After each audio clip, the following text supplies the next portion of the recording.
नमस्कार दोस्तों, स्वागत है आप सभी का आपके अपने YouTube channel GK by Sunil sir में। दोस्तों, आज एक राजस्थान हिस्ट्री का एक नया टॉपिक है, राजस्थान के प्रमुख शिलालेख।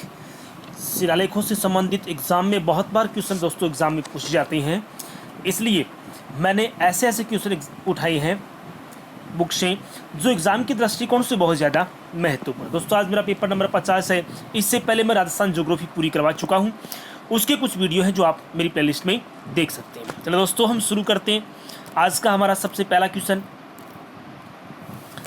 राजस्थान का सबसे प्राचीन शिलालेख कौन सा है? कि इनमें से राजस्थान का सबसे प्राचीन शिलालेख कौन सा है? तो दोस्तों, बड़ली का जो शिलालेख है ये राजस्थान का सबसे प्राचीन शिलालेख माना जाता है, कि सबसे पुराना सबसे प्राचीन शिलालेख इसे माना जाता है। दोस्तों, अजमेर में, कहाँ?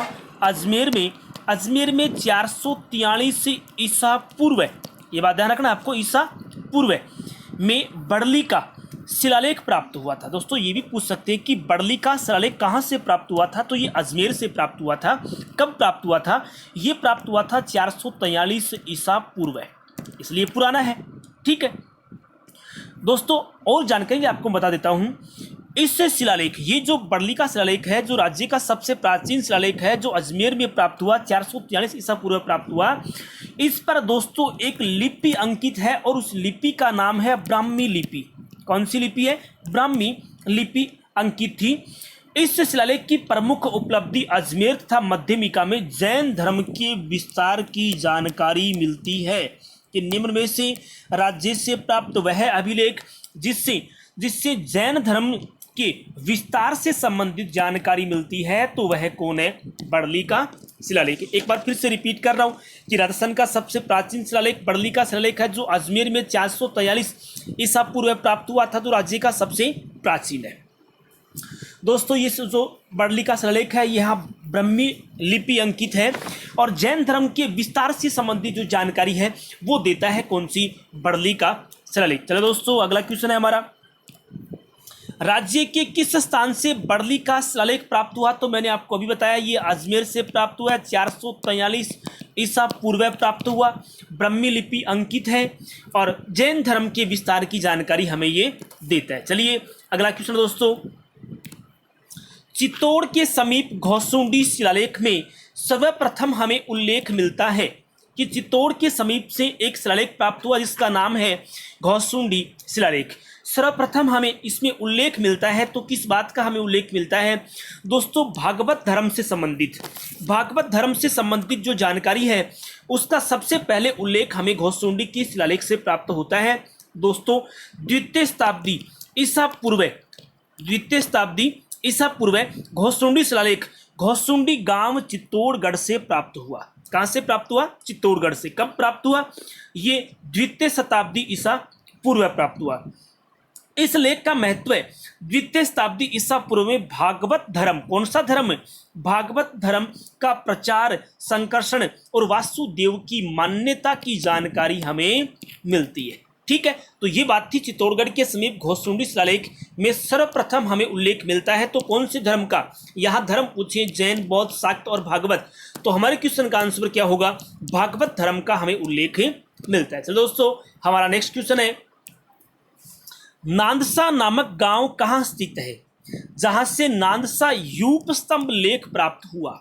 कि इनमें से नांदसा नामक गांव पूछा गया कि ये गांव कहाँ है। अब ये गांव प्रसिद्ध क्यों है?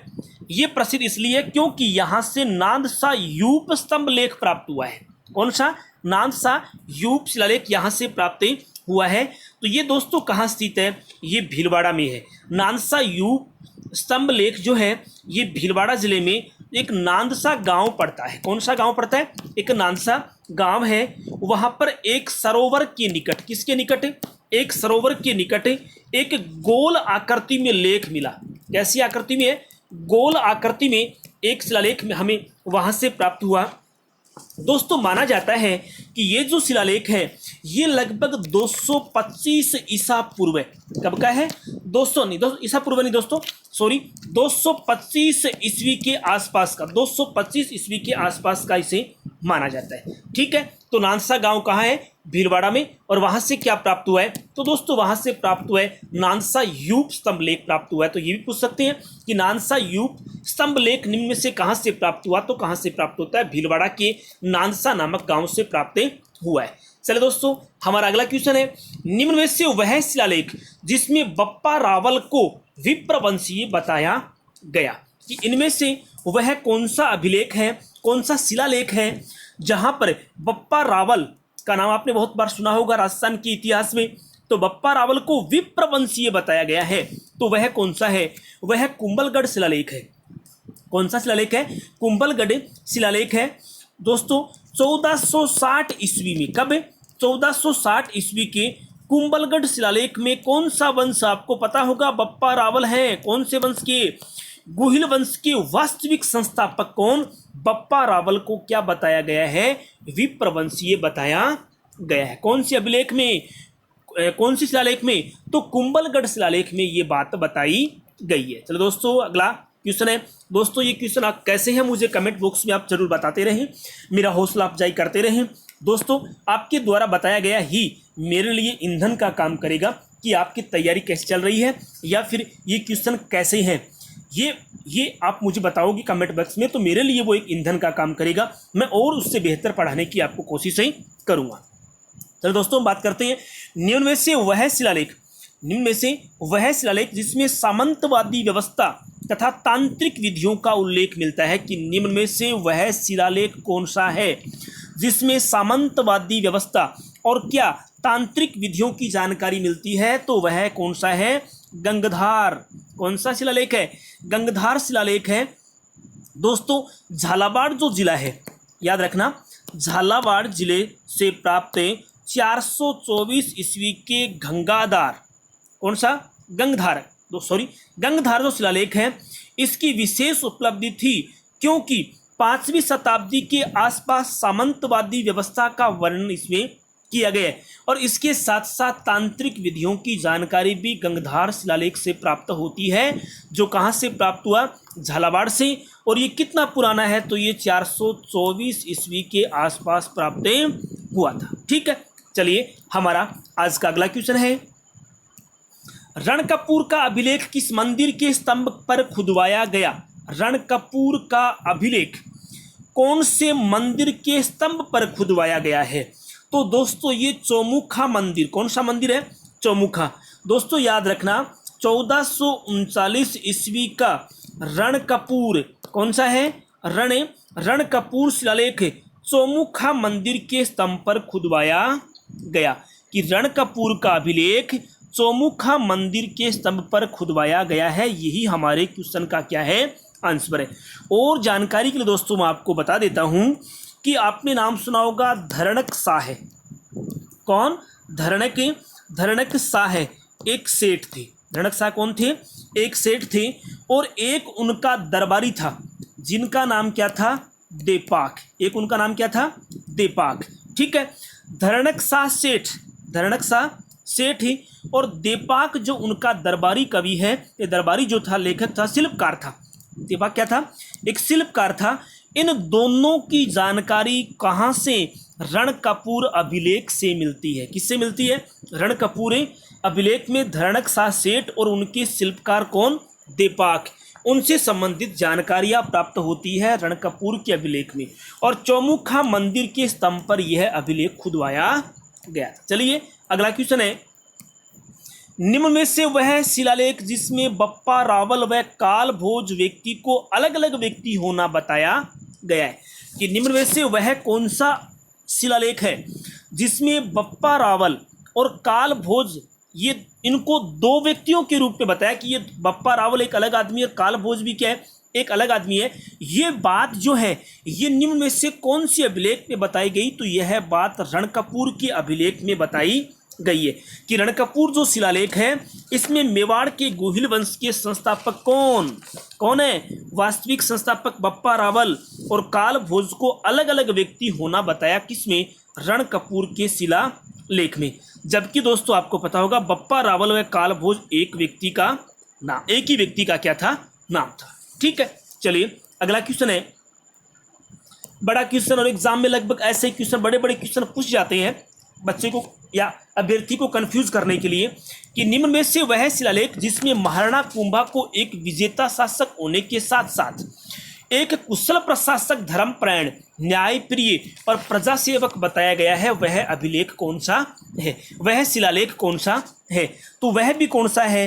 वह भी रणकपुर ही है। वह भी कौन सा है? रणकपुर ही है कि रणकपुर शिलालेख में महाराणा कुंभा को एक विजेता शासक, कुशल प्रशासक और कौन है और धर्मपरायण, न्यायप्रिय और प्रजा सेवक बताया है। कौन से शिलालेख में? रणकपुर के शिलालेख में। दोस्तों 1439 ईस्वी के रणकपुर प्रस्तुति में मेवाड़ के महाराणा कुंभा की विजयों और उसके विरुद्ध राज्यों का वर्णन किया गया है। ठीक है, चलिए हमारा नेक्स्ट क्वेश्चन है, कुंभलगढ़ शिलालेख को कितनी शिलाओं पर खुदवाया गया है? कि कुंभलगढ़ जो शिलालेख है वो कितनी शिलाओं पर खुदवाया गया है? तो दोस्तों याद रखना 5 शिलाओं पर खुदवाया गया है। कुंभलगढ़ शिलालेख याद रखना 1460 ईस्वी कितनी शिलाओं पर? 5 शिलाओं पर खुदवाया गया।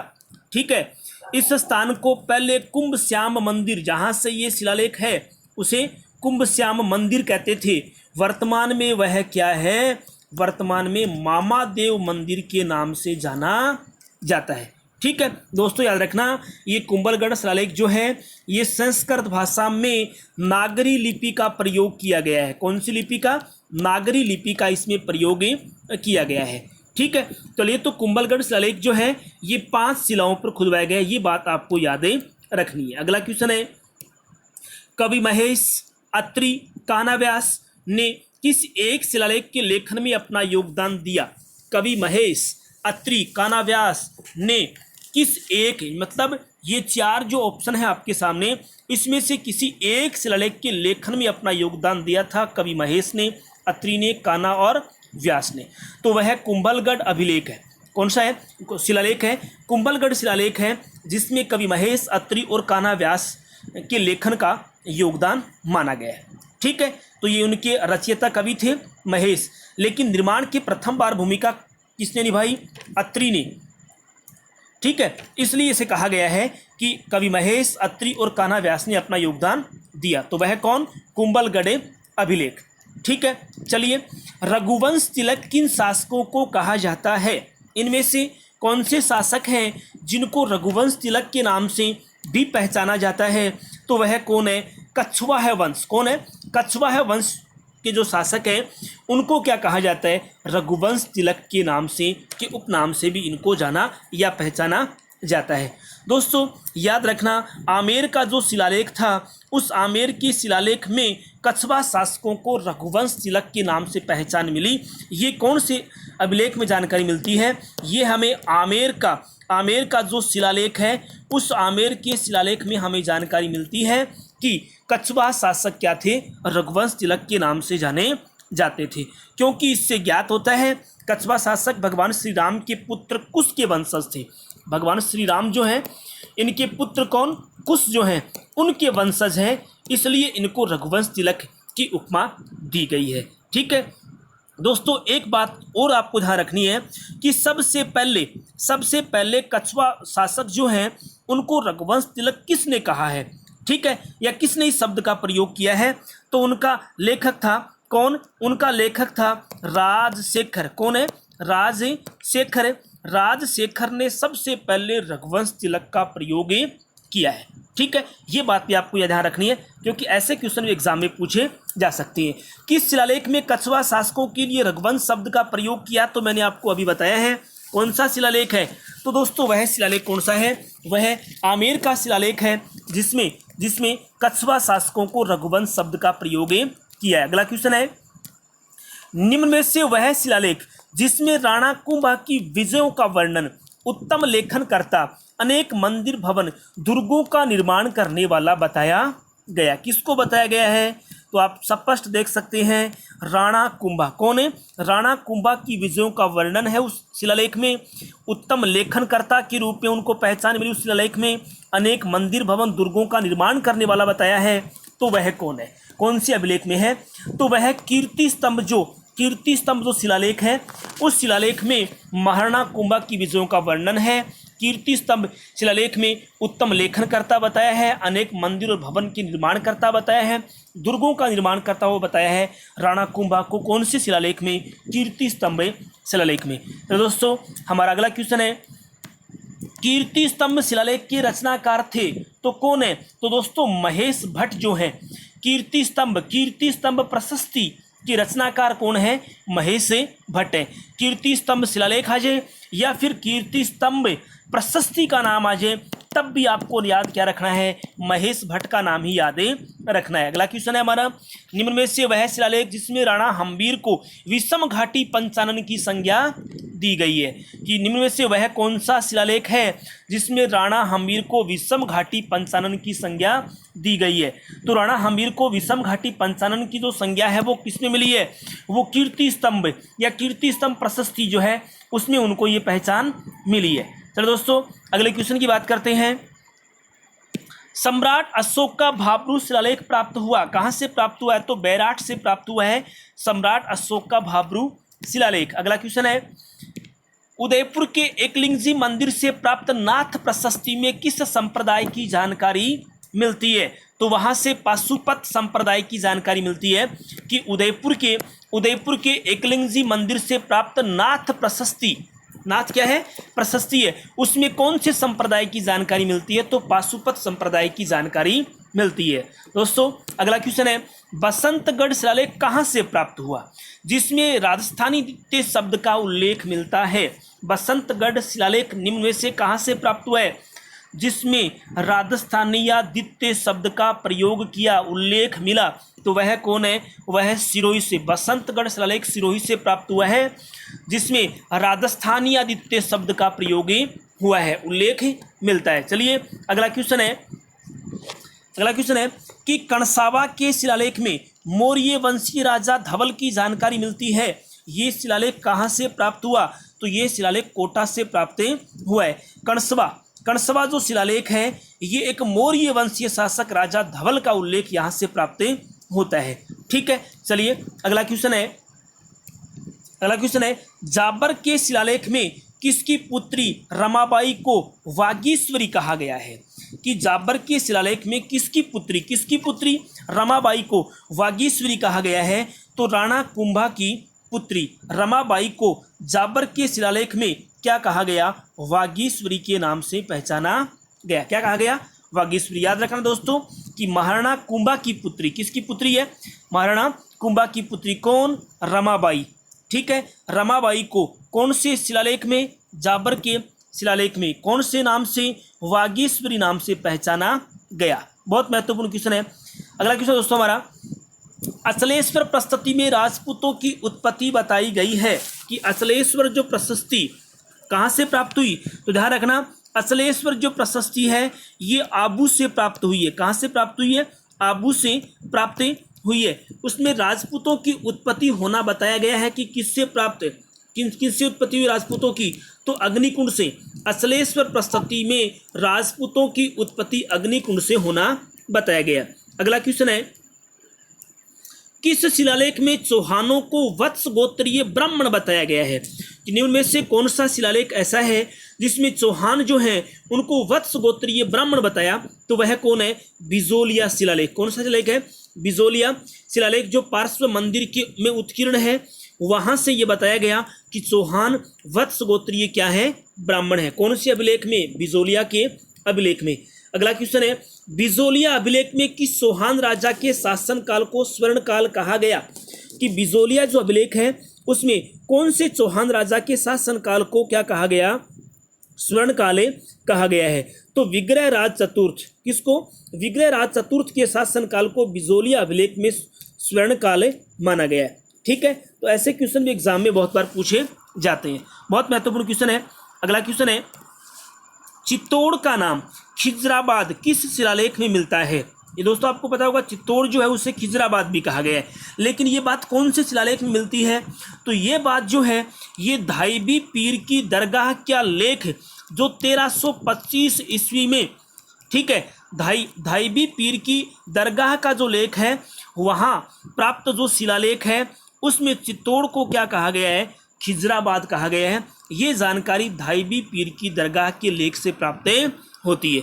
दोस्तों आज के लिए सिर्फ इतना ही। क्वेश्चन कैसे लगे मुझे आप कमेंट बॉक्स में जरूर बताते रहिए, और जिन दोस्तों ने अभी तक इस चैनल को सब्सक्राइब नहीं किया है वो चैनल को सब्सक्राइब करें, बेल आइकन के बटन को दबाएं ताकि नोटिफिकेशन आपके पास सबसे पहले पहुंच सके। ठीक है दोस्तों, आज के लिए सिर्फ इतना ही। थैंक यू, जय हिंद,